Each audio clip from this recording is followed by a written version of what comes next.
to this webinar that the Policy Answers and MSc Advocacy projects jointly organize about success stories from the Western Balkan countries under the Marie Skłodowska-Curie Actions.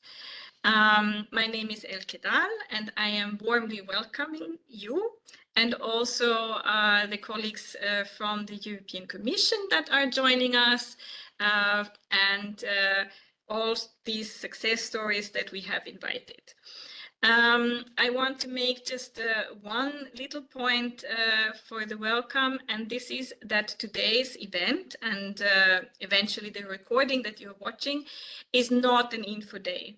It is focused on success stories, on the people that have successfully applied, on their impacts that they have achieved, and on kind of like the ways how they managed to realize this success. They are coming from different parts of the Western Balkans, and they have participated in different programs of the Marie Skłodowska-Curie Actions. And so you might encounter in today's event a few acronyms. And we're not going to explain what exactly is the difference between a doctoral network or a staff exchange and so on. We ask you to get this kind of information at different sources, but we are very happy to be able to also show you with the success stories quite a portfolio of different MSCA actions. We're having today participants that had that went on individual fellowships or that went on secondments through staff exchange programs, that went participated in a Marie Skłodowska-Curie night, researchers night action, or that have participated in a co-fund action. So having said that and having clarified hopefully these confusing acronyms a little bit, and we will share also where to find more information. However, without further ado, I would give the floor to the European Commission, Director General Education, the representative Stephanie Demart, who is a policy officer for MSCA for the Western Balkans. And Stephanie, the floor is yours. Thank you very much, Elke. Thank you and good afternoon to all. So it's my very great pleasure to welcome you to this event dedicated to Marie Skłodowska-Curie Actions, also known as MSCA. So the MSCA is the EU flagship program for the training, skills and career development of researchers. It funds excellent research and innovation and equips researchers with the skills and knowledge that are needed on the labor market to innovate and to transform or to convert ideas into products and services. The program funds the development of excellent doctoral and postdoctoral programs, training programs, and collaborative research projects all over the world. And by doing so, they have what we call a structuring impact on higher education institutions, on research centers, on the non-academic organizations involved in research and innovation. But today we want to highlight what are the MSCA funding opportunities available for the Western Balkans, researchers and institutions, and also to share the success stories coming from the regions. I can only say that MSCA fellows, MSCA coordinators, MSCA supervisors are the best ambassador of our program. And I would like to warmly thank all of them for having accepted to be here today and for sharing their experience in the program. And I'm very eager to learn about these experiences today. So thank you very much for being here. Before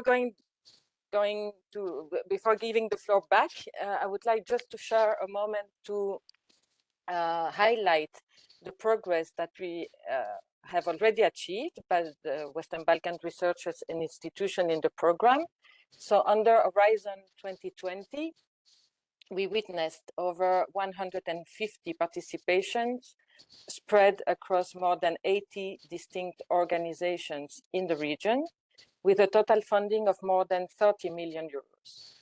These numbers have only grown under Horizon Europe, with even more organization participation engaged in MSCA projects. So today, halfway, we have already 75 participations and 63 distinct organizations from the Western Balkans with a funding of more than 8 million euros. So this figure shows two things. The first one is that things are improving in the region, and this is great. The second one is that there is room for improvement, and that we still need to increase this participation, and to further promote the program. But why participation matters? So today's event aimed to showcase best practices, the lesson learned, and the many success stories that have emerged from the region. These stories are not just numbers on a report, so they represent real people, real impact, real progress. So if you are a doctoral candidate, a postdoctoral researcher, the MSCA offers opportunities for all of you to acquire skills and competencies that will help you to enhance and advance in your work, deepen your expertise, and build international and intersectoral networks. So I can only encourage you to engage fully with the speakers today, to ask questions, and to see how all these opportunities can apply to your own research and professional journeys. For those considering applying to the program, so you have these people here that will share the best stories, but you have also incredible national contact points in the 6 Western Balkan countries. So please do not hesitate to contact also your national contact point that can help you with the application process. And I want to finish just to say that please also, when considering applying to the program, exploit the synergies with other EU programs such as Erasmus Plus or COST, which are very active in your region. So don't forget about this other action that can help them to apply to MSCA in the future. And I finish here just thanking MSCA Advocacy Policy Answer for organizing this event. And I give you the floor back. Thank you so much.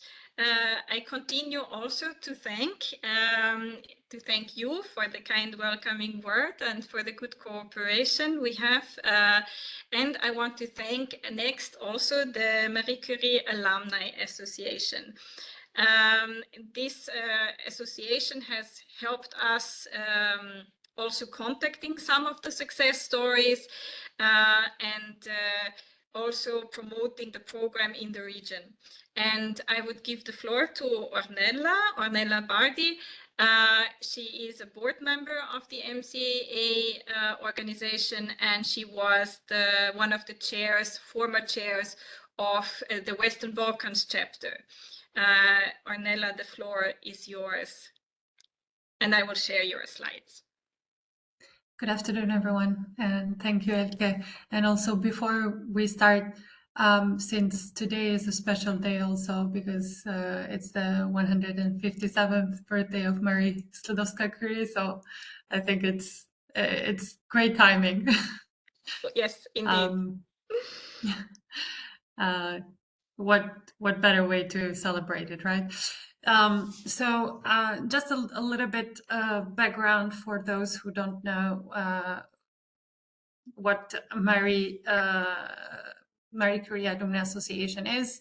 It's the 10th year anniversary of the association. It was founded in 2012, but officially it was registered in Belgium in 2014. So this year is our anniversary as well. We have basically members who are current fellows that are doing their PhDs, postdocs, or research exchange. But we also have at the same time alumni, and the membership is free. And you can join us at Marie Curie alumni.eu. Forgot to share the website there, the website link. We are more than 22,000 members, so it's a huge association, and we have members from all different corners of the world. We can move forward, but funding is mainly supported by a European Commission, so we're very happy with that as well. And we're just starting also our new project soon, so that's very happy to announce that as well. Our main mission and vision is that, the mission is to bring together all the MSCA community, and then we support our members through career development, training, courses, advice, etc., for past and present members, fellows, of course. Can you go back a little bit? And also, we are very vocal in terms of researchers' career paths, but also assessments and everything related to researchers, basically, not only here in Europe, but also in our region, since we have, as I mentioned, members from all over the world. And the vision is, of course, to have an inclusive and sustainable research environment. Yes, and the main three goals, as I mentioned, few of them at the beginning: connecting the community, career development, and also advocacy for researchers. Some are our, can you move to the next slide, please?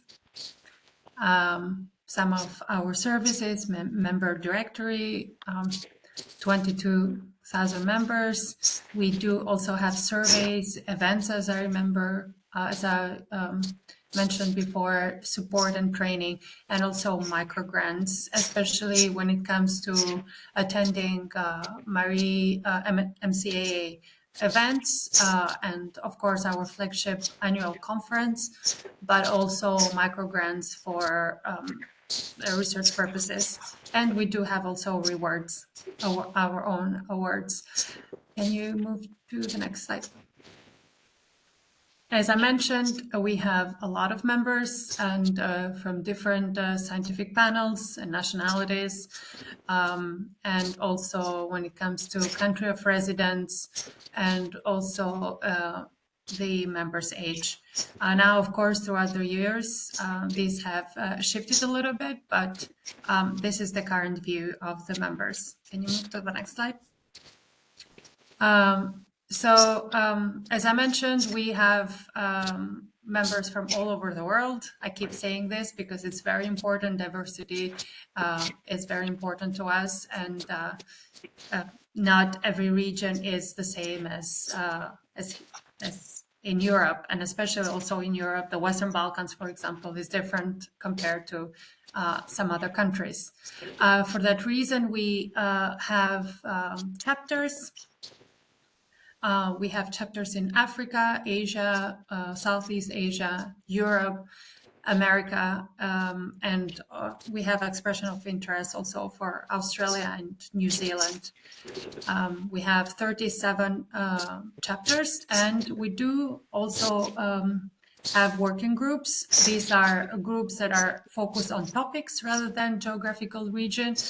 And we have very active working groups such as policy, research funding, research management, and with some of these working groups, we have also produced some policy papers as well. Then just a little bit about Western Balkan chapter. It was funded in 2019. Actually, some of the members during the annual conference in Vienna, that was in February in 2019, we got together and we said, like, we need to create a chapter for our region, because there was none until then. But now we have a chapter, we have 111 members, though not all of them very active members, but we appreciate all the contributions that all of these members have given. The majority of the members, however, live abroad, not in the region. Most of the members come from Serbia or are based in Serbia. And also most of the members have an engineering background. So we need to do a little bit more diversifying our members in that regard. And Western Balkan chapter actually also received the Best European Chapter Award in 2020. So we're very happy about that too, since we had just started. But yeah, we organize events, we get together with our members, but also we work closely with different stakeholders in the region. And some of them are actually like policy answers and MSCA advocacy, and we're very happy to participate in any of the events organized. Thank you, Elke. And sorry, I over...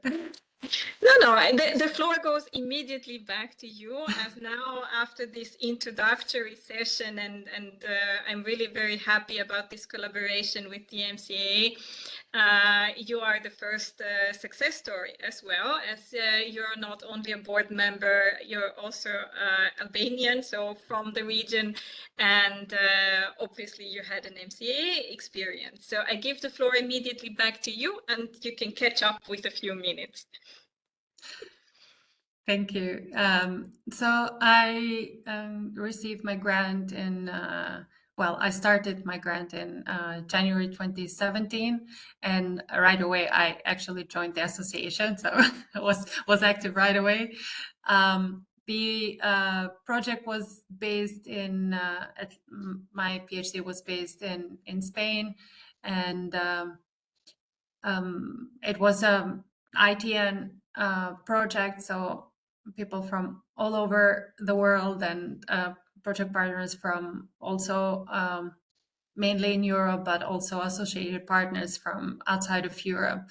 I mean, it was an amazing experience. I had experienced also mobility during my master's, but this was a different level. The diversity in terms of projects and institutions involved there. I worked for the first time in a hospital, so that was like seeing research being conducted in a hospital was quite a different experience from before. But well, it was very international, as I mentioned, not only within Europe but also abroad. Great opportunity for networking. At the same time, we had different annual conferences as well, or summer schools during this project. And basically, I'm currently working in a company that I did part of my PhD. So that's also something to have in mind, although I did not start to work at the company right after I finished my PhD. I had a break, and of course, COVID happened in between. But basically, the connection that you form during this time, during your PhD and your project, are very important. And of course, I had it was very important for me to access data, since I work with algorithms and application of AI in healthcare data. That was one of the main points why I contacted the company that I'm currently working now to get access of the data. And yeah, some of the best advice.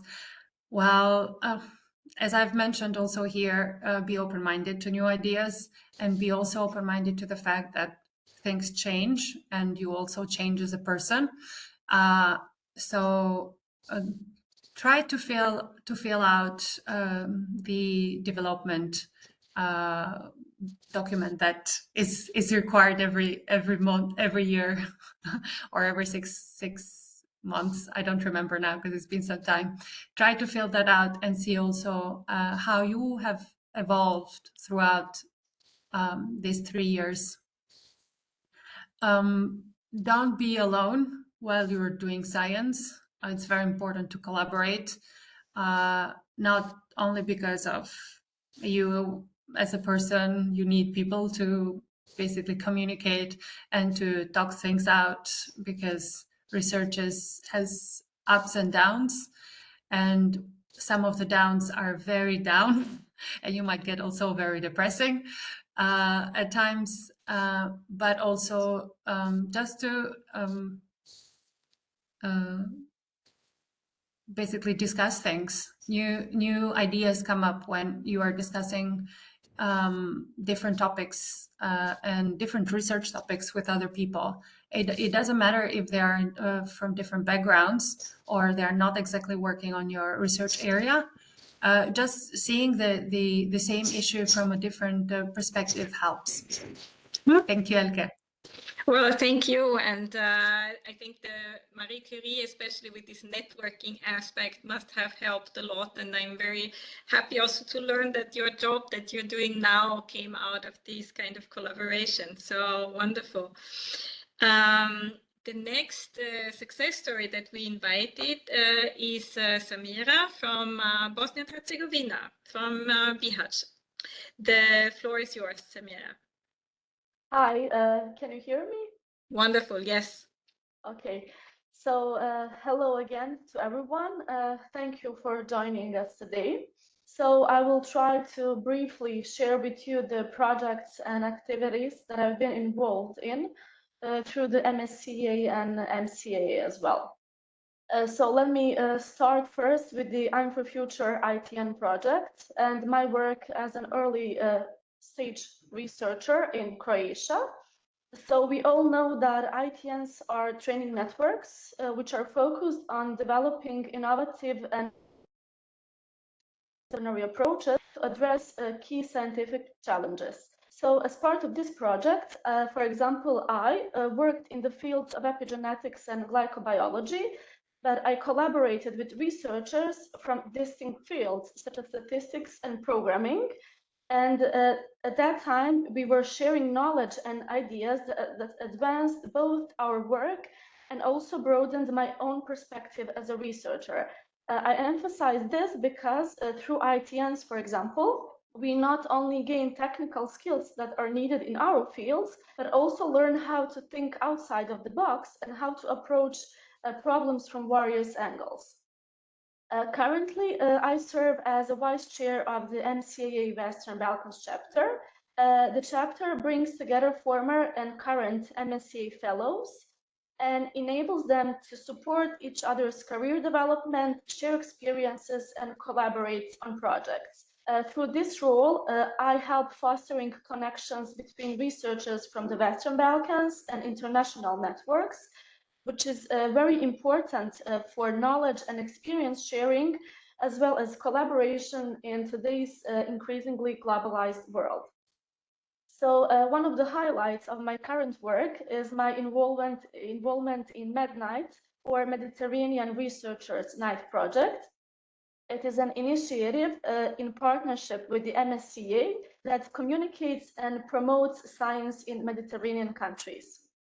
So one of our flagship events that I want to mention today, and that was started in September this year, is an exhibition called The Marie Curies of the Mediterranean.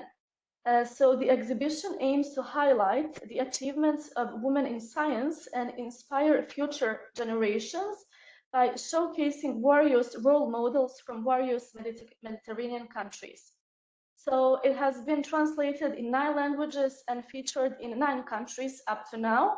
And I was honored to be part of 2024-2025 year's edition. I also want to mention here that this exhibition aims to break down stereotypes about scientists and encourage young people, especially women and girls, to consider careers in STEM fields. And before I conclude my talk, I also would like to mention another exciting project that I've been involved in, again through the MSCA Western Balkans chapter. And it is an educational interactive STEM board game that was designed and brought to life, to say so, by me and the current chair of the Western Balkans chapter, Nikola Škoro. It is designed to spark children's interest in STEM fields in a fun and engaging way. So it aims to help children develop curiosity, critical thinking, and problem-solving skills from young age, allowing them to explore scientific concepts through play, which is a great way to make learning memorable. And to finish, I mentioned all the above to show actually how my involvement in MSCA and MCA initiatives has been transformative for me as a researcher, as a science advocate, and a person in the end.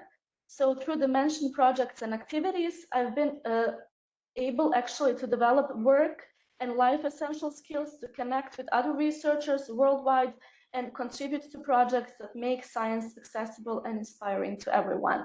So they have really been instrumental in shaping my career and expanding my professional network, and are just some of many things that have been possible thanks to MSCA and MCAA. Thank you. Wow, thank you. Thank you for presenting this. I'm so sorry that we are trying to limit each success story to 5 minutes. It's a pleasure to hear about all this and also the continued success under the MCAA Western Balkans chapter. So thank you for the cooperation.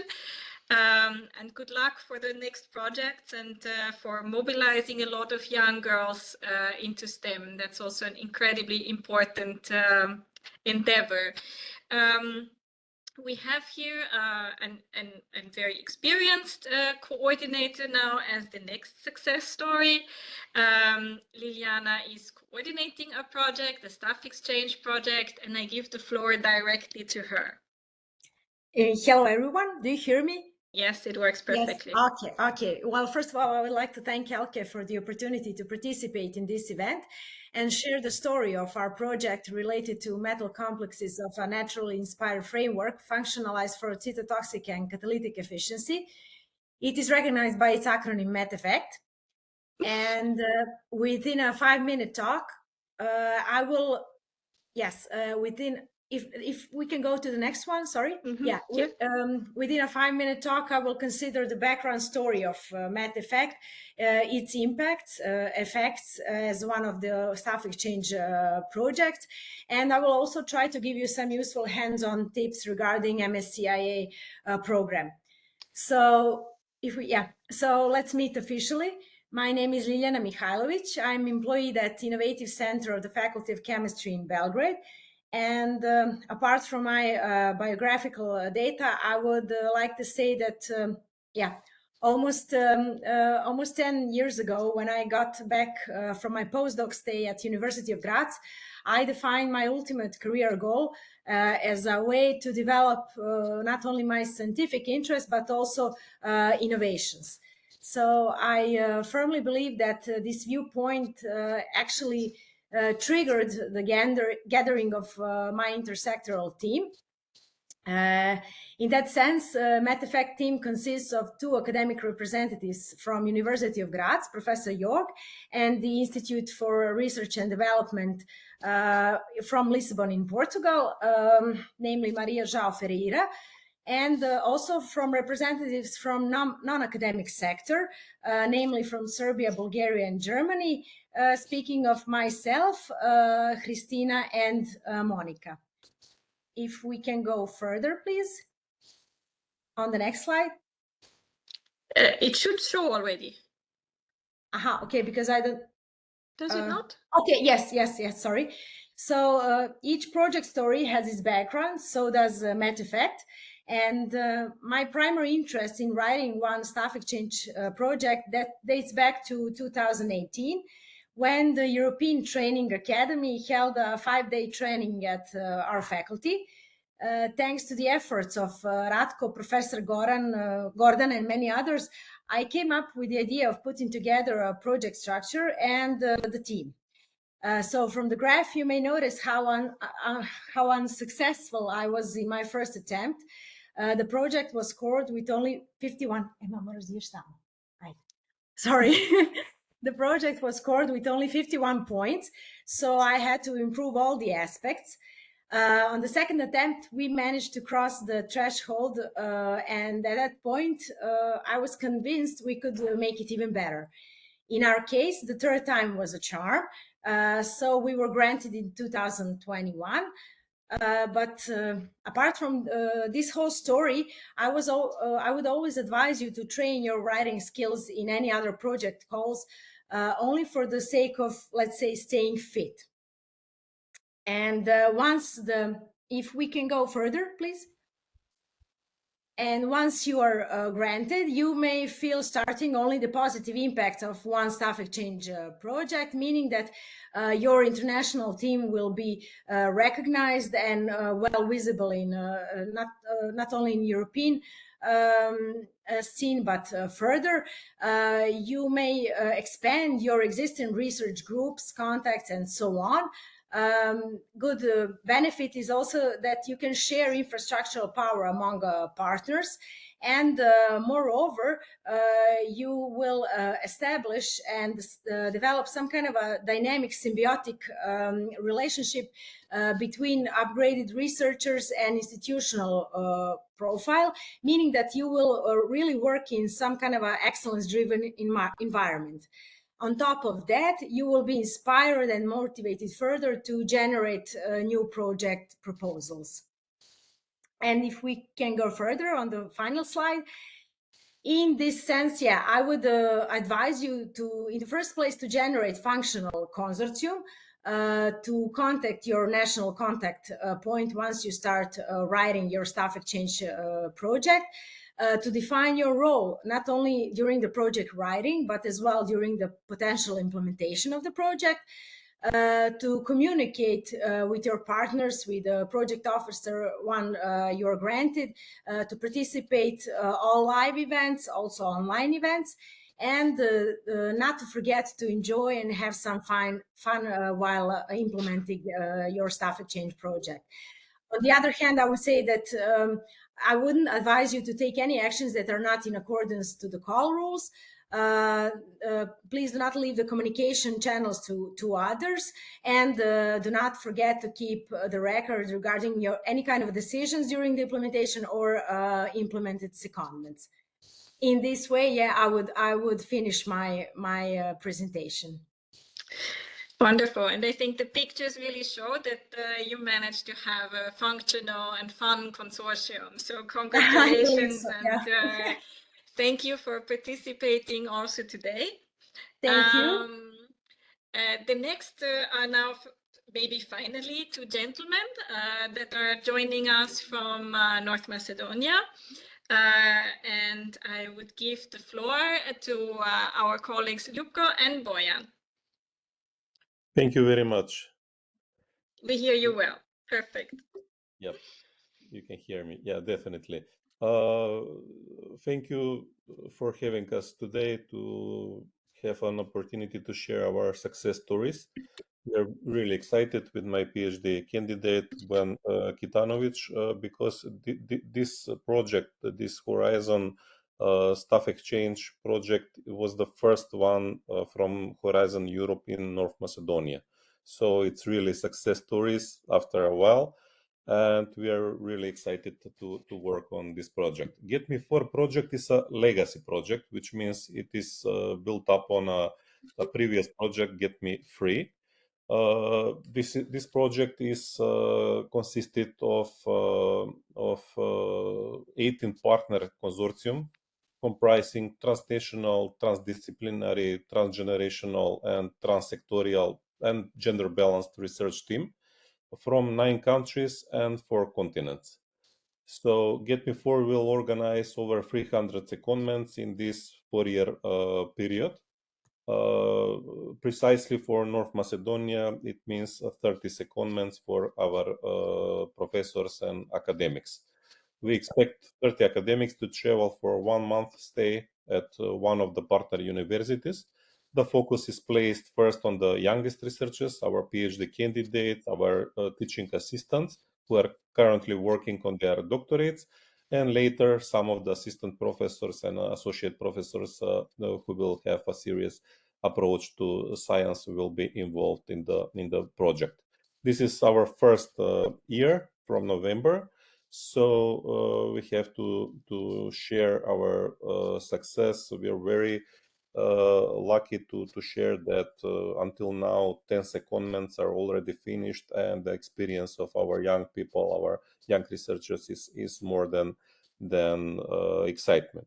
That's why Bojan today is with me. He will share. He was the first PhD candidate that went abroad on a secondment in Newcastle, and after that in Slovenia for 1 month. So he will share with us his experience from working on the project and everything that he feel about that. Thank you. Thank you very much. Yeah, we can go to the next slide where our rest of our audience can see some of what we learned and what we suggest. Also from my side, hello to everyone. I'm very happy to be here, and it's very exciting to be among fellow peers. As you surely know, it's a real pleasure and an honor to work on such a diverse and big project. There is only positive sides that you can learn so much from everyone. Some of the impacts that we try to do in this project is to develop new methodologies and to find out how we can use them in our everyday research work, basically through conducting Lego workshops to innovative ways of getting basically insights from entrepreneurs and similar, to basically see how the impact of talent management and entrepreneurship can influence our communities and the entire world. This is, as Professor Ljupco mentioned, Get Me For, the legacy project, where we're building up on what it means to be entrepreneurial, to be innovative in a pretty disruptive world where we are tackling mental health issues and challenges, digitalization, and similar. So we're trying to find also ways for a respectful translation between what we like to say the global north and the global south. And we're very happy to have colleagues from South Korea, also from Kenya, from Chile, from all over the world, to really foster this cross-country collaboration and to get mutual publications from all of this. Basically, the focus is put on the transfer of knowledge and best practices between higher education institutions, university centers. We are working together with the center from our university, and we have established some cooperation with university centers in Ljubljana, University of Ljubljana, as well as Northumbria University in Newcastle, where we want to really improve our work mutually. What we wanted to also highlight is that everyone is really great friends among ourselves. Even when we were coming back from all these secondments, there were tears, a lot of emotion. And I would like to borrow a sentence from our coordinator, Alison, who likes to say that you can leave the project, but you can never check out, just like in Hotel California. And the advice that we like to give is to really plan rigorously. You know, we are going on full month secondments, anything can happen. So sometimes visa procedures, accommodation, you know, maybe someone can get ill or something. So it really means that you need to be well prepared, to be open-minded, to really respect each other, to get from all of these other cultures, and to try to see what type of impact you can make with, to basically use your time to the fullest. And to, after all, communicate effectively. We also have great communication strategy where we like to highlight what we're doing on our social media, and we're really developing this great base that we can further, again, collaborate with and just grow and expand our network. And this really is the spirit of global entrepreneurial talent management. So thank you very much. Yes, wow. And there we see certainly how you are one of these global talents. And I know also that Ljupco is also a vice dean at the university, so I'm very grateful for the time that you have been taking, sharing this experience, both of you, and together, and being visible and bringing North Macedonia on the map with this amazing project. We have now Biljana, another lady, Biljana Basarin, and you're going to introduce us the ClearClimate project and your success story. The floor is yours. Yes, hello, good afternoon. Thank you for inviting me, and I'm really, really happy that I can say something about ClearClimate project. ClearClimate is a project that will try to use all different methods and all different scientific fields and disciplines to try to communicate the climate change effects and somehow try to impact the human behavior and the behavior of the people around us to be different in a way to protect our climate and to protect ourselves from the climate change that is evidently happening. Just remember what happened 7 days ago in Valencia and how many people died and what happened there.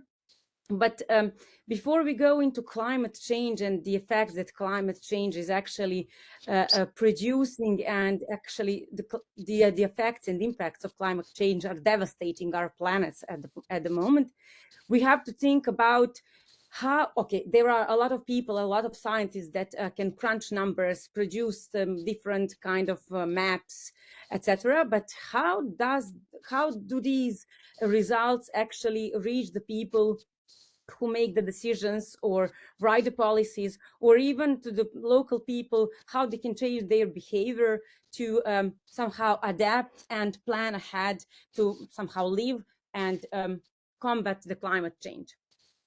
So we realized that we need to combine different disciplines, and this project actually emerged during the project called Extreme Climate Twin, when we did only, physical science basis of extreme climate, etc. And then we realized that we need to actually explore the ways to communicate the results to everyone. And we came up with a solution to include many different disciplines and many different fields into this ClearClimate project. If you can please change the slide. So ClearClimate is a very interdisciplinary project. We have a physical science basis exploring climate change, but we also have artificial intelligence and communication and accessibility science, which are not natural sciences, but completely social sciences needed to communicate the results in a best way. This will all lead to developing unique climate information services tailor-made for the people and for the decision makers and stakeholders in the region of Southeast Europe, which is really affected by climate change. Next slide, please. We combined, as I said, different disciplines. So it is a really, really big challenge for the climatological part of research to combine its views and settings with the social science people. So we have psychologists working with us how to frame the narratives of these kind of maps and results, to produce them and put them on I don't know, different communication channels. But we also have neuroscientists who actually show us where people attention go when they look on these maps. And when we did the first experiments, we could actually say from which part of the world people come from. So people from Africa look only African continent on the map. People from Europe only look at their own country, etc., etc. So this is really important to know how to actually communicate the result. One of the first outputs of ClearClimate, which is only 1 year old, is this climate advocacy toolkit, which we actually produced in a cooperation with different projects, and I'm really proud that we can share it with everyone who would like to do more advocacy on climate change in the future. And the next slide, please. best advice, yes, be bold and try to combine the disciplines that you never thought that can be combined. So psychology and climate change and I don't know, artificial intelligence and neuroscience, or coming all together to develop one big communication guidelines and toolkits for Southeast Europe and European continent at this point. I forgot to mention that we have 10 different partners from 5 different countries. We have people who are mainly focused on neuroscience, but they are really learning about physical science basis, extreme climate events, and what can happen to us if we don't start to behave in another way. So yeah, I think that the ClearClimate has a great potential for the future to help us combat this big monster that lurks around, and that is climate change. Thank you very much. Wow, thank you for bringing us back to the importance of making impact on the lives of each other and on the physical world, and how we can improve our own behavior to be more climate friendly. I always feel a little bit bad when I think about my own travel schedule, but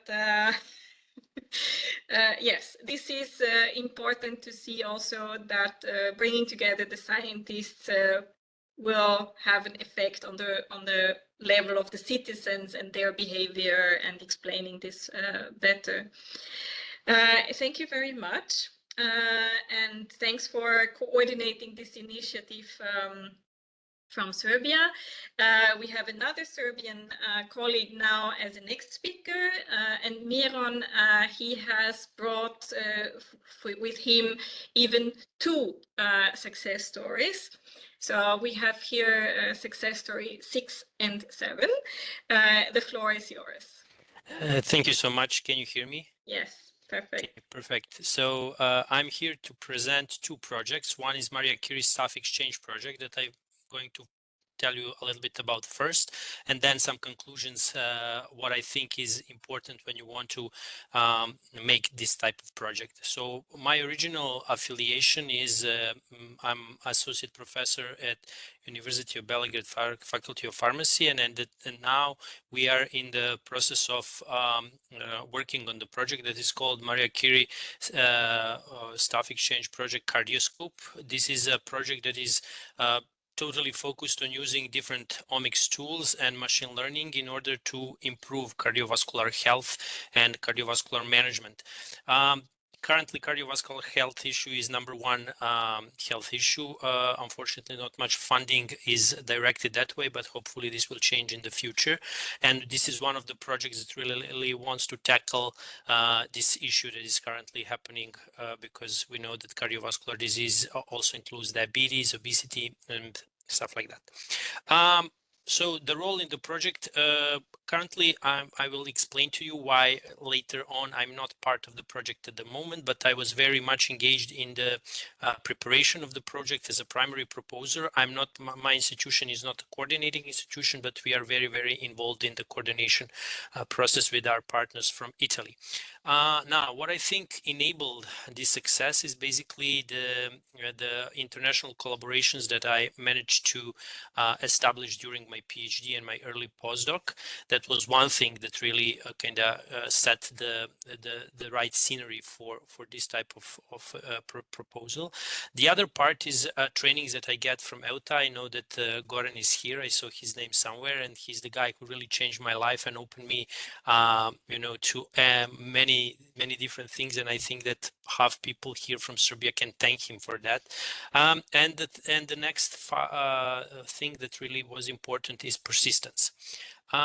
When it comes to the impacts that this project have, I can split these impacts in like a research impacts and social impacts. And since the project is only undergoing, and it's only the second year of the project. There is not much to report, but for now we managed to do some really excellent stuff. For example, we are the first one to manage to produce the large database for multi-omics profiles of blood from patients that have coronary artery disease, and we have I mean, this is like the top priority currently of our project, but in the next 2 years we will analyze the data and hopefully find some new markers and therapeutic targets. The other part, I would focus more on institutional benefits, because many people from my institution, not only from my department, are part of this project. And so far we organized 2 training schools in order to give the best overview of state of the art of these methods and to transfer this to younger generations. But we also engage in many secondments. Currently we had 16 person months of secondments, and this is really important part because people from Serbia are going to state of the art labs and really learning new methods and get something that is not really easy to get in Serbia. We also have a spin-off project which is called Athronet Cost Action, that is based on the ideas behind the CardioSCOPE, that was also approved in the same year as CardioSCOPE project. And one of the most important part for me, at least from this perspective, is also the social impact, because I don't know for other people here, but I had the luck or fate or I don't know what it is, the karma to really establish connections with excellent people around the world, and one of the nicest people I have ever met in my life. So that's kind of for me one of the I would say most important parts, not just the research but also the pure experience. Regarding the do's and don'ts during this preparation of such projects, I was always advised to first learn which type of proposal you want to write. Think of idea that is interdisciplinary, because then you can easily make complementary type of proposal and consortium. You need to have a clear idea what you want to do, because during the preparation you will get lost so many times. So if you don't have good starting idea, then it might be more complicated. And also, as I mentioned, use international collaborations. Don'ts: never start working on a proposal you don't know. Never try to do everything by yourself. Never base consortium solely on friends, although this is a little bit easier, but don't do it just. Find also experts that can be your friends, and also don't get discouraged if the things are not really from the first go approved. We can go to the next project. So my next project is my own personal fellowship, which is basically Marie Curie postdoctoral fellowship that I'm performing in Luxembourg Institute of Health under the supervision of Dr. Ivan Devaux. This project was a success because I started working with Ivan and established really good collaboration in the cost action cardio RNA. So this was one of my postdoctoral in connections that I already had, and really again trainings with EUTA gave me a lot of perspectives how to write this type of the project. What I gained from this project from research side, I really learned a lot about new skills in RNA biology, and also I get the chance to work on direct RNA sequencing, which is a new technique for sequencing RNA, and I learned many new bioinformatics tools. I also improved my transferable skills in 2 years being here. Almost 2 years. We produced 8 papers together. I had visited many grant writing trainings, so now I would say a little bit more skilled than when I started, and also I improved my management skills and organization skills, because here I had a chance to work with younger PhD master's colleagues, PhD students, master students, and then I think this is kind of very important for my next step in the career, where I want to establish myself as a PI in Serbia.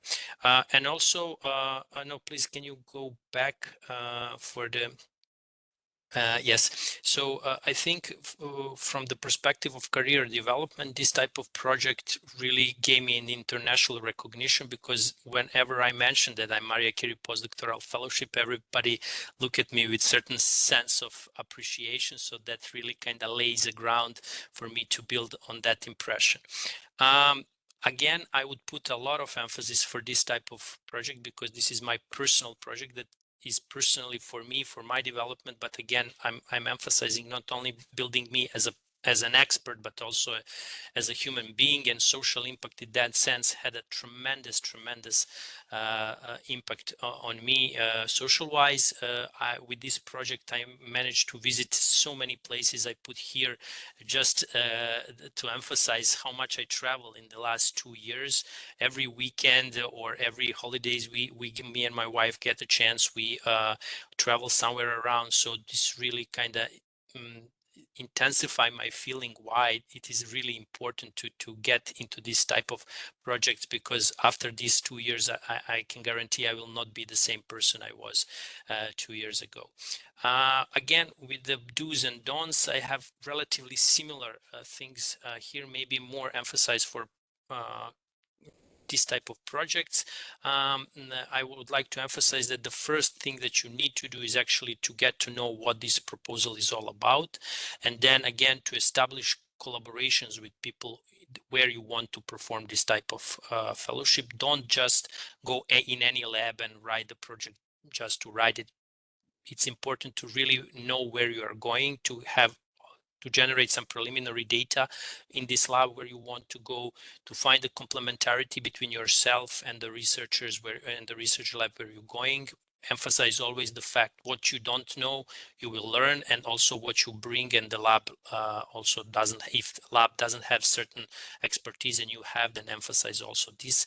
What I would not recommend, as I mentioned, really to just choose random host labs and write a proposal in general terms. So I have the opportunity to review several of these projects for other colleagues who are writing them currently last year.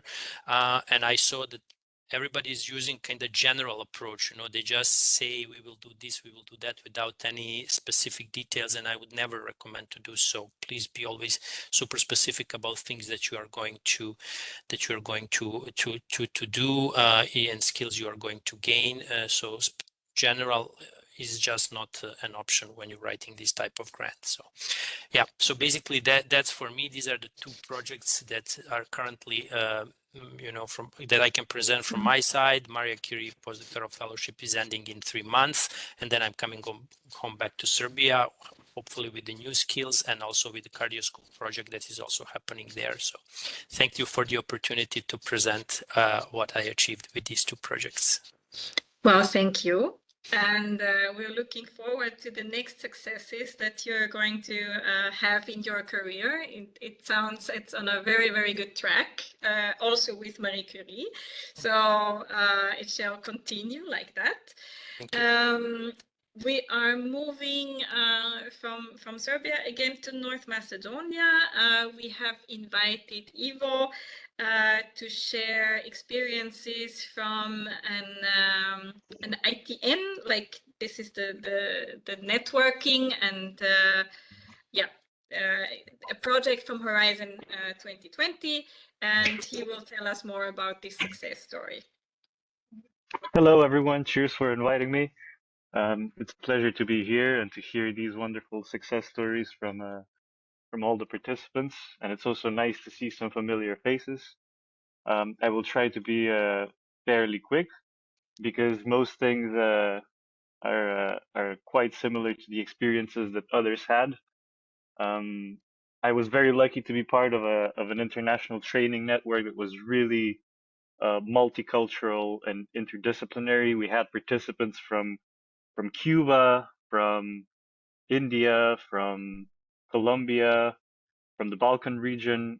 And I think that really made the project really successful. It made us closer to each other as well, because we only had each other. Most people had to leave their country to come and do their PhD inside the EU. And everybody was motivated to learn and share their skills. What was really interesting about our project was that half of the people were working in vitro and the other people were working in silico. So we had really complementary but very different skills, and we could really learn from each other. After the project ended, we also continued working with each other. One of the participants started a company with me in North Macedonia during the COVID region, because we were all in different institutions.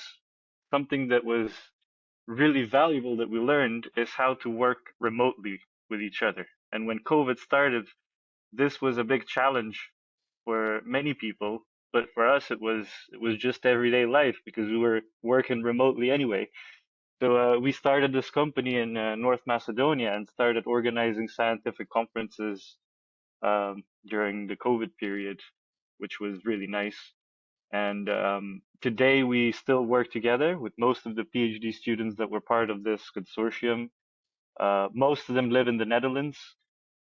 Most of them are also in the same field in research, toxicology, and we still haven't accomplished our goal to end animal testing in research and replace it with better human relevant in vitro and in silico methods for the assessment of toxicity of chemicals and biologicals and everything. So that's all I will say. Thank you again for inviting me. Well, thank you, and thank you for sharing this. I think spin-off companies are also not that often happening in Marie Curie actions, so this is a very nice example. So thank you for sharing these experiences and your Cheers for the success invite. stories. Yes, no, thank you. It was great to hear everybody's story.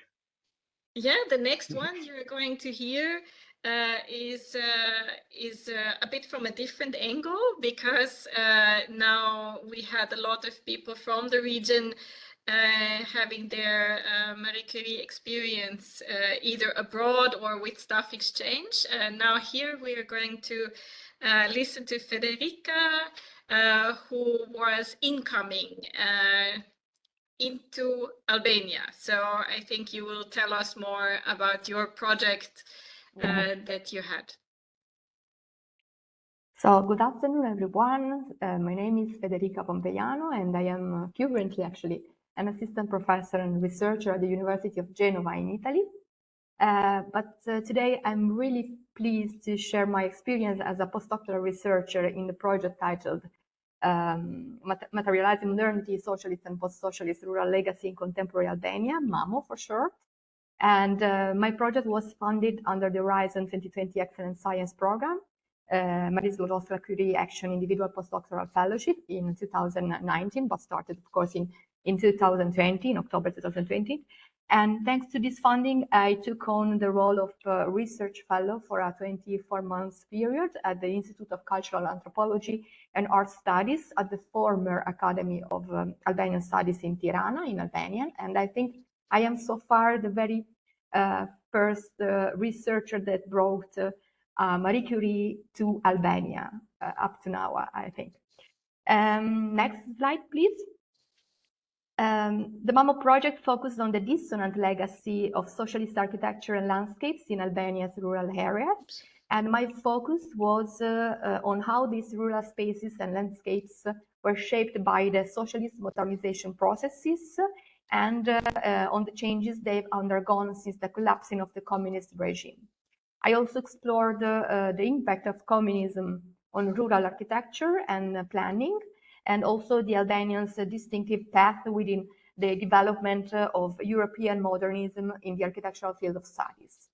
During my Marie Curie, I had the opportunity to mix my methodology, my research methodology, bringing together insight from ethnography, anthropology, architecture, landscape, and landscape planning, and of course, heritage studies.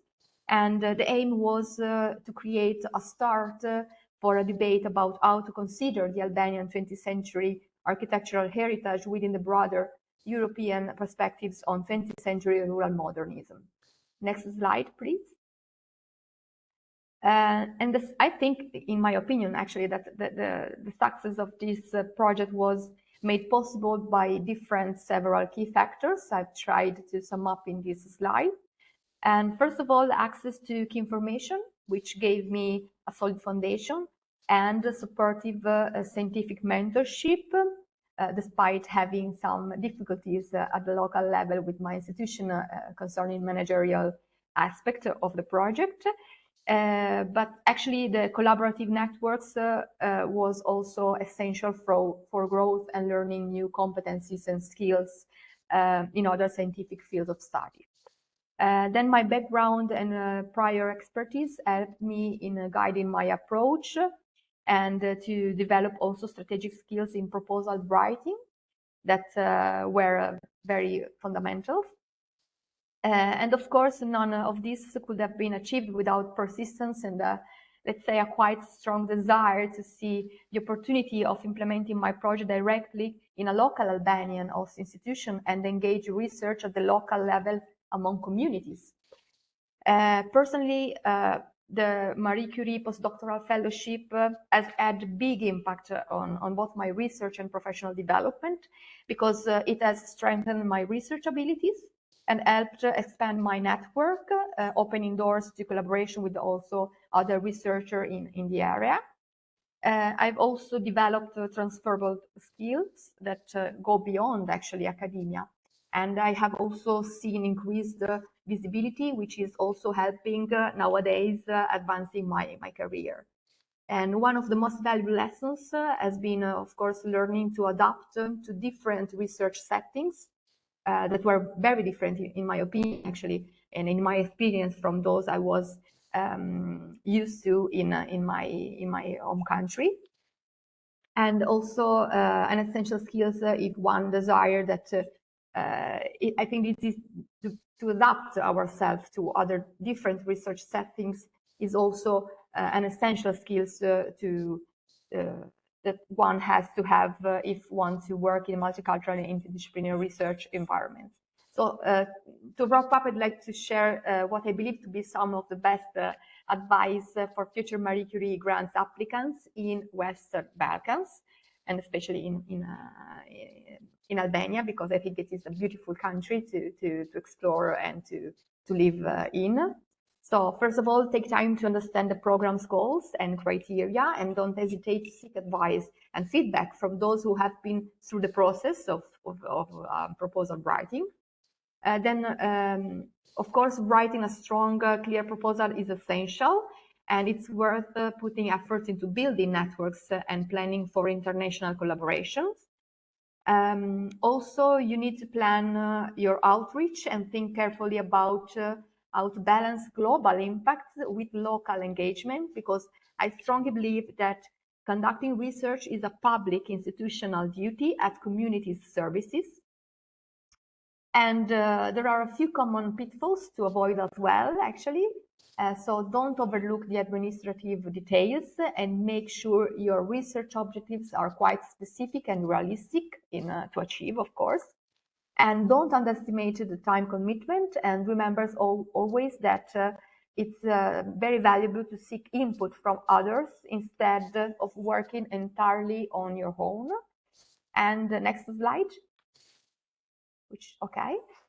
So if you're curious finally to know about my research in Albania and my current research in Italy, which derives actually from the methodology I applied in the Albanian context, these are the two QR codes that will allow you to explore my current research and former research in Albania. So thank you, and good luck to all future applicants in the Western Balkans. Yes, thank you. And thank you for sharing this inspiring perspective of getting more fellows into the region and for breaking the ground, for easing the way for some that might be coming after you to Albania.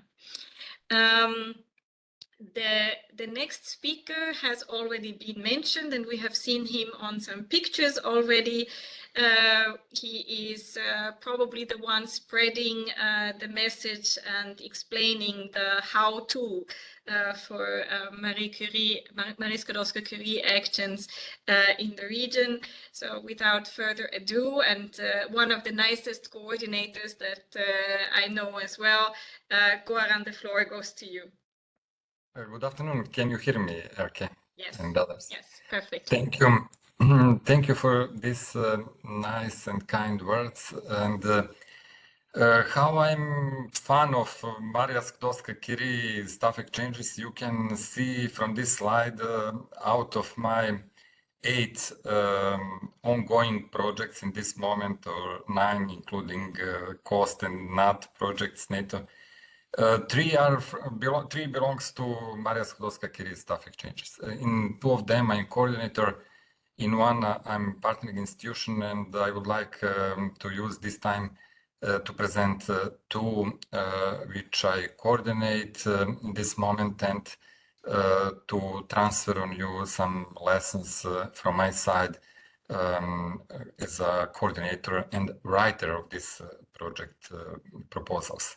The first one is the project with the acronym GATE Rehab, and from this slide I would like to transfer on you the message how I can create consortium of my Marie Skłodowska-Curie staff exchanges projects. Usually in my project I have half institution from academia, from academic sector, and half from industrial sector. For example, in this project I have 2 universities from Europe and 2 outside of Europe, which means from other parts of the world, like here from Thailand and Chile. And in this project I have 3 partners from industrial sector. And the topic of my projects, Marie Skłodowska-Curie staff exchanges, are always my team. We try to help to someone, to solve challenges, to solve problems of some target groups. For example, the topic of this project proposal is to help people who experienced heart stroke or traffic accidents to learn again to walk, to provide adequate training for gait for that target group. And we develop within the project insole for shoes, smart socks, and you can follow the pattern of your gait on mobile phone. And after that, we develop assistive robots from hospital to hospital to help you to train and to have the process of rehabilitation. Next slide, please. In the second project, which I coordinate this moment, again, we have 2 universities from Europe and 2 from Malaysia and Australia, and 4 partners from industrial sector, which means half-half. And that is photo robot prototype of good composition of the consortium for Marie Skłodowska-Curie staff exchange project.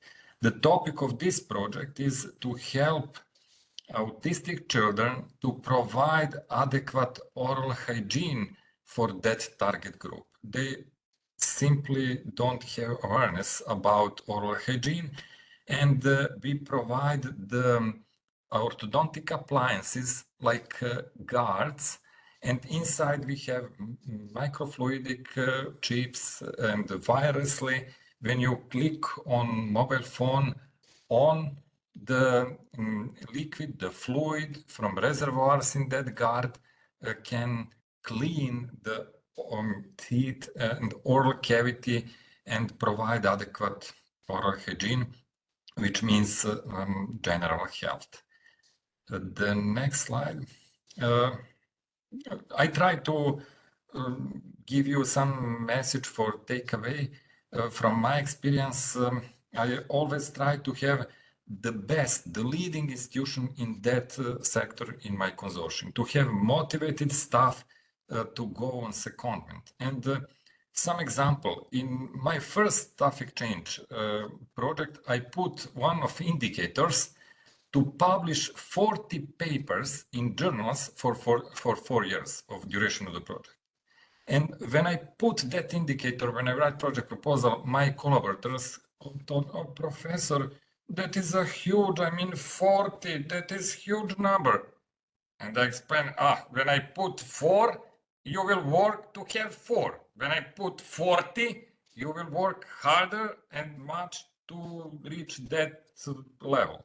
And finally, we succeed to publish 41 papers published in journals and 3 patents in that project. So try to have good results within that project. And very often my staff told me, oh, professor, I'm so smart. I have brilliant ideas, but I don't have equipment here to realize that. And I always ask, and where that equipment you can find? Oh, in Kuala Lumpur, they have excellent. You can travel within this project in Kuala Lumpur 10 months and finish that. And usually I have good experience when 2 researchers parallelly from different institutions have secondments in the same time in the same institution. And that is the best results you can reach when you have that. I always create my internal templates for reports from secondments. And after that, it's very easy to implement the final report or deliverables after finishing secondments. And I try not to have overlapping expertise within the consortium, and please never give up. So if from the first time you don't won the proposal grant, try again and again. I would like to thank at the end Miron for kind words, and I'm proud of you, Ljiljana, Biljana. You are our diamonds, and I'm here for all other people to help and to transfer my knowledge and experience. You can see here my web page, and you can see many promotional movies from my projects, including Staff Exchange. Thank you, Elke, for invitation and for a brilliant collaboration with you. I'm always keen to have you as a coordinator or partner. Thank you. Thank you very much. So yes, and really thanks on behalf of everyone for what you do and making yourself available. Almost, it seems, 24 hours a day. And thank you also for bringing with you Lazar, because he is one of your students that had the pleasure to actually go to Kuala Lumpur, I assume. So you have been to Malaysia, and I give the floor to you. Hello, thank you very much, Elke. Can you hear me? Yes, it works perfectly. Thank you. Yes, so I have traveled to Malaysia, to Kuala Lumpur as my secondment, as my scientific exchange. Can you go to the next slide, please? Thank you very much. So I will talk about University Malaya a little bit, as it is the 60th in the world in engineering by QS ranking, and it is quite an old university, about 100 years old, with Faculty of Engineering being one of the most prominent in the whole university. As you can see here, this laboratory, the SIME laboratory, Center for Innovation in Medical Engineering, BioMEMS laboratory, is the place where I was for around 6 months. Next slide, thank you very much. And these are the some of my results during my multi-month secondment, where I developed everything in context with the previously mentioned SALSET project, as my mentor, Prof. Goran, said. Here you can see the development of an electromagnetic micropump, and as a result as well, I published with my team, with the team that I'm in, a review paper. And of course, as you can see, nothing can be done without a group, without a team, and without great, let's say, collaborators which can assist you and help you out in any way. These are my colleagues, my mentor, my professor, Professor Goran Stojanovic, who asked me if I wanted to go to Malaysia for a few months. Professor Bojan Petrovic, who is our stomatological, so dentistry specialist in the project, and Professor Sanja Kojic, who is as well a specialist in microfluidics. But of course, there is the other side, the University Malaya team, led by Professor Fatima Ibrahim, who were very welcoming. They helped me with every question, anything that they had. They've given me facilities and materials to work with. They are very, very kind and helpful and warm, and they have accepted me for to work there for the whole period of time. So, as I said before, what, or more precise, who enabled my success? So when I finished on the first half of my master's degree, Prof. Goran asked me if I wanted to go during the summer with the exchange, scientific exchange as secondment to Malaysia, if I finished my master's degree on time. So I decided to try it out to see and to, let's say, represent the group in Malaysia and to learn. So aside from learning more scientific stuff, secondments and scientific exchanges show you let's say, a wide range of new cultures and new experiences, which open your mind to new possibilities. Thank you very much. Thank you. And yeah, we're looking forward to hear more from your research results and the also project results in the future. So good luck and exploiting the Marie Skłodowska-Curie Action results. Thank you. Thank you. We stay for one more presentation in Serbia and with the community that has also the strongest success in the Marie Skłodowska-Curie Actions compared to the other economies in the region. Maria, I give the floor directly to you to present your work.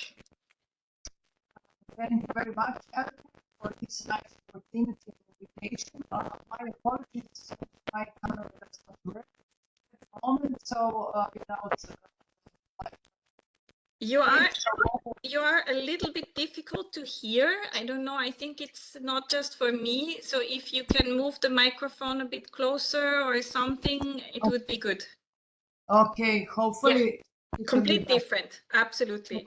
I'm Marie Gavrovic-Jankulovic from the Faculty of Chemistry, University of Belgrade, and I'm involved in the Alfred project, which is acronym for the toolbox for knowledge.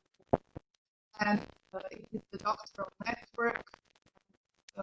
In this project, my role is to be a mentor for the PhD candidate, and it is Faiza Zafar from Pakistan.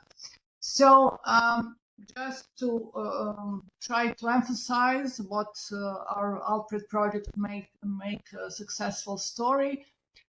First of all, by 2050, it is envisaged that every second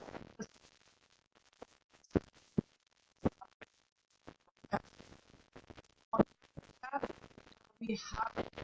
I'm sorry to disturb you again, but there is again this interference that makes it very hard to understand you.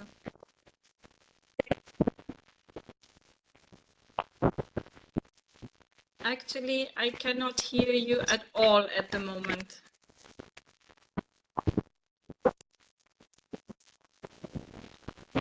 Yeah, now you're completely gone for me. I think this is a problem in the microphone.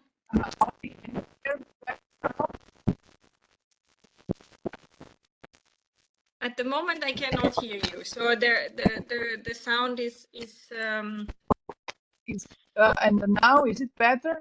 It changed back again, yes. But before I could not hear you at all. So now I can hear you again. Let's try. Otherwise, yeah. Okay. Okay, I will try. So what our outbreak application makes us successful, I would say, first of all, we had an excellent experience.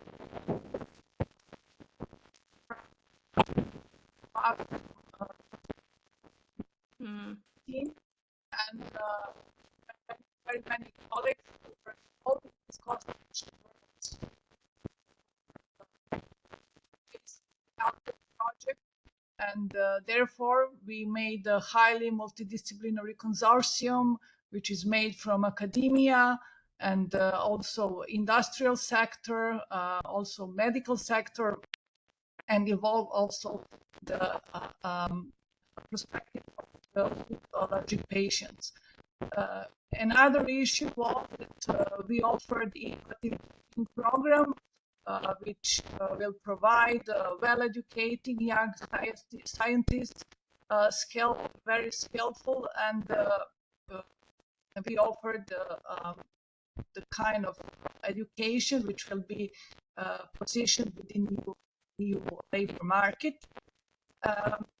Also, Alfred has a strong commitment to support the career development of doctoral candidates via mentorship, also secondments in the program.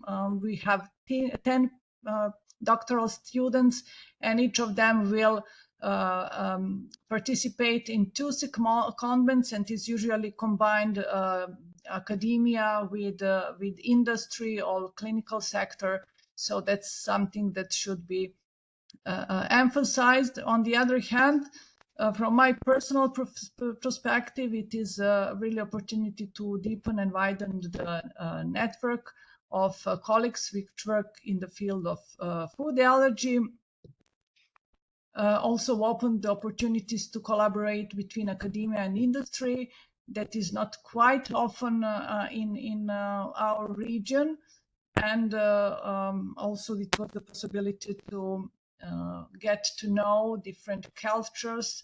As we heard from other stories, we also have members from Asia, from South America, of course from Europe. And in the meantime, I got another grant. It was a collaboration between one beneficiary from our consortia. So let's say to the best advice what to do, it's to have good communication and transparency in the consortium, and also to at the very beginning to identify all potential risks and to try to offer mitigation measures, how to solve them. And particularly in our doctoral network, there were some issues with visa obtaining. So that's something that we should handle, in a proper manner. So that would be from my side. Thank you so much. And yeah, luckily we could hear your success story as well then, despite the interferences. So thanks a lot for sharing and being available as a mentor, and also addressing the allergies that I'm also a victim of. We are coming to the last presentation, actually. So the last success story for today that we have invited, and I guess also some of you will have to leave after this, as this is the time that we allocated, but maybe some of you can stay with us a little longer. And without further ado, now I want to give the floor to Ljiljana to share another story with us from Albania.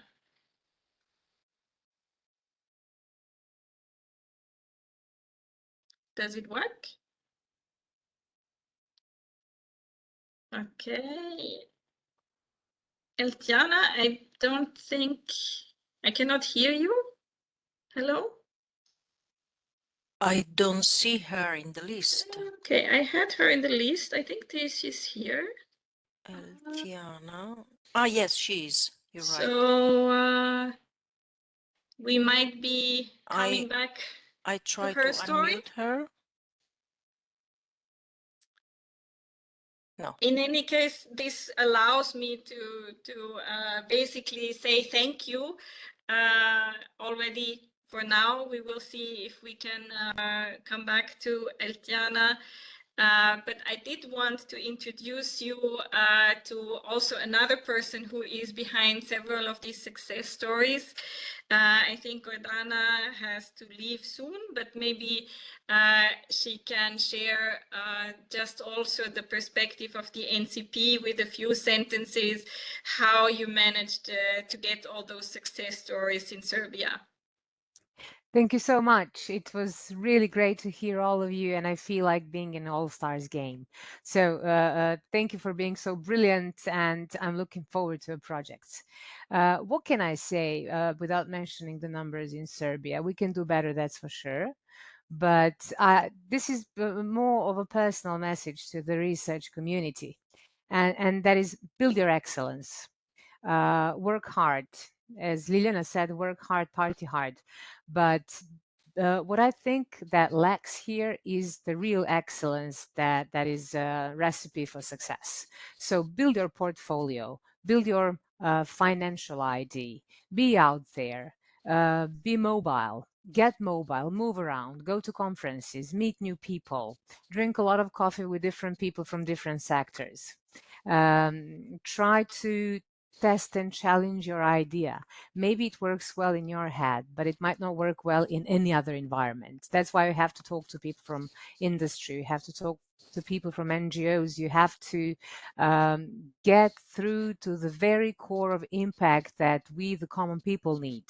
Understand the real need. This is great that Goran said, I'm looking for a solution for a very common people that live around us. So think about the impact in terms of the end users, not what you need in the lab or for the very research that you do. And one more thing that researchers very often ask me is about, but I don't have the level of innovation or technology readiness level that I need.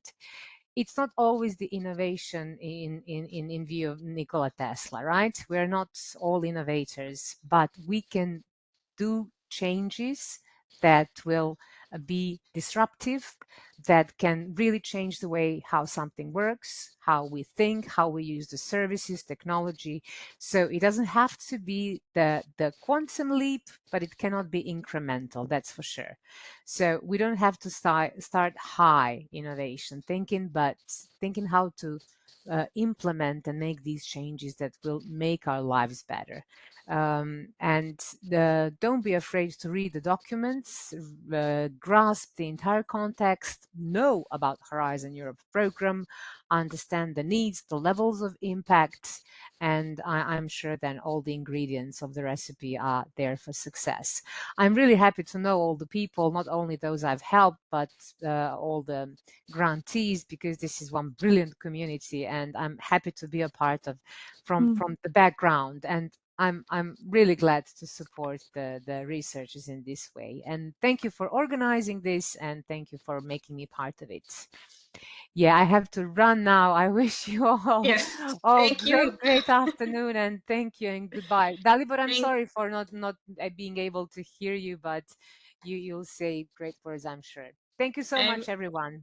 Thank you, Gordana, and thanks for the role that you have. And another person from the region that has a role in some of the successes and an expert in the MSCA is Dalibor.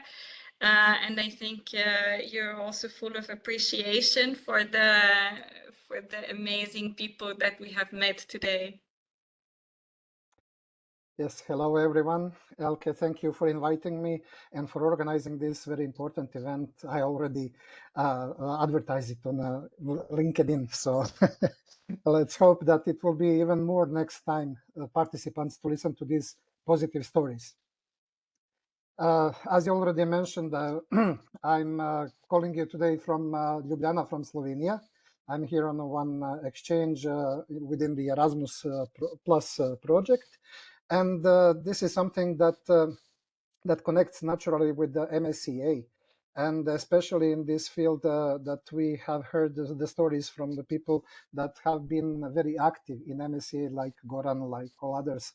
I mean, I'm very happy to see many good stories, especially because I was one of the co-founders of the Marie Curie Association in 2019. So it was really privileged to be today with you. So I would like to share some insights that I have observed during these kind of 15 years, more than 15 years, being an MSCA, NCP, and the program committee member. So I would divide it into 3 different parts. First part is prior to the application process.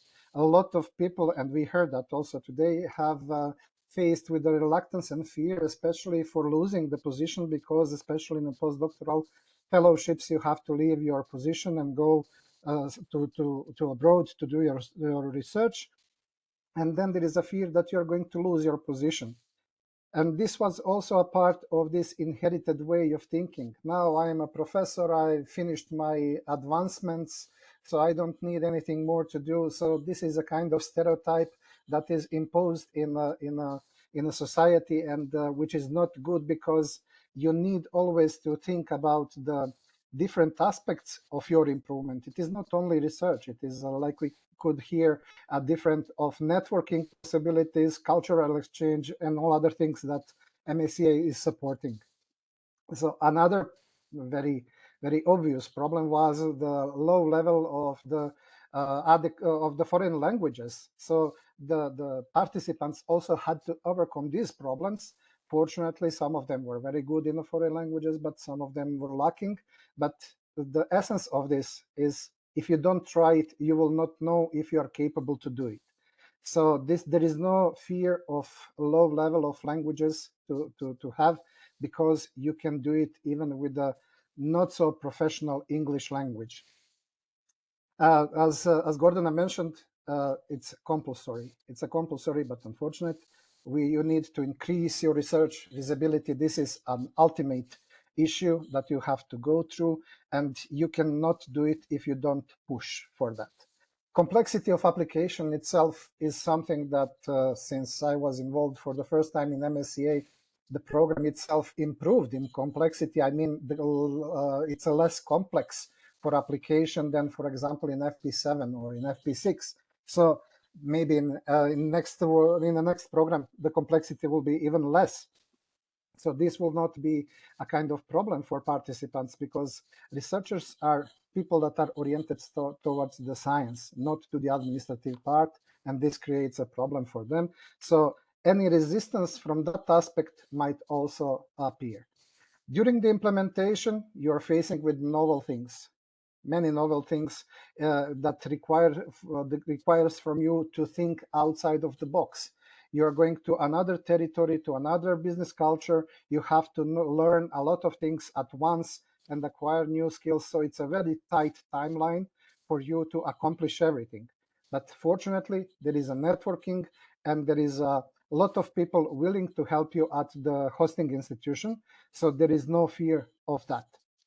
And at the end, in the post-implementation, it is often observed that the MSCA fellows are trying to push the things towards the better positions and towards the more participation of the colleagues. However, it is not always their best effort, because they have to work on other duties and they don't have sufficient time for promotion of the program and the good stories like this that we heard today. So it is very good that some shared interest in international collaboration is expressed. So everyone that was already in MSCA, they are already thinking about the new projects, about the new possibility for collaboration. And that is the point where you transfer your knowledge and experience in a scientific way, and also in the administrative way of managing such kind of applications. Last but not least, there are 2 main important supporters in your activity. This is MCAA, Marie Curie Alumni Association, where you can find the first-hand information how it was, and also your local NCPs that can help you in your local language to explain this complexity of the Brussels rules and the language. So this is something that can give you in the future the prospects for institutional or country recognition as a successful story. Bear in mind that today you have more than 10,000 applicants in postdoctoral fellowships and only 10% or 12% of them is successful. And if you are one of them, this is a great success. And this is something that everybody has to be proud of. And for my last slide, I don't have anything else, just to repeat what I already said. Your colleagues have managed to do this. So you need to push a little bit more, to invest a little bit more of efforts, not too much, but a little bit more efforts to do yourself these things. So you can search different ways to accept this, like we heard, through different educations on how to write proposals, or to direct contact with your NCPs, or even by learning yourself, which is most difficult part. But even I know the people that even succeed with this kind of approach. With this, I would like not to take more of your time. I'm very glad that I've been the part of this story, and my heart is still with MSCA. Regardless, I'm not MSCA NCP anymore, and hope that there will be many, many more applications from the Western Balkan countries, because these are the people with a lot of initiative, with a lot of innovative specifics and skills. So I hope that these figures are going to be improved. Thanks a lot. Me too, me too. Thank you, Dalibor. That was very good to have this concluding perspective as well. I would like, if you allow me, to try to give Ljiljana the possibility and to see if we can hear her now. Because I really love all these stories, and I would like it to be told. So let's give it one more opportunity and see if the microphone is working. Ljiljana, are you there? I would really love to give you the floor. Somehow it does not seem to work. I see you're unmuted, but I cannot hear you.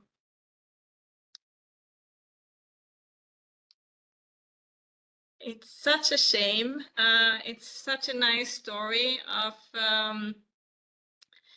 from urban planning from Albania, with a background from an Erasmus as a preparatory activity.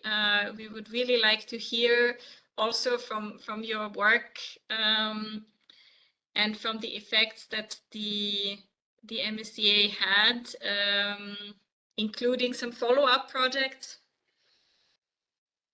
It still does not seem to work. So yeah, it makes me a little sad to close it like this. However, I close it with a big thank you to everyone who stayed with us and who presented. And we will promote on LinkedIn and on other social media. And big congratulations to all of you. You're amazing, and thanks for spreading the word that the research in the Balkans is amazing. So bye-bye. We're closing the recording, and thank you very much. Thank you. All the best. Bye-bye.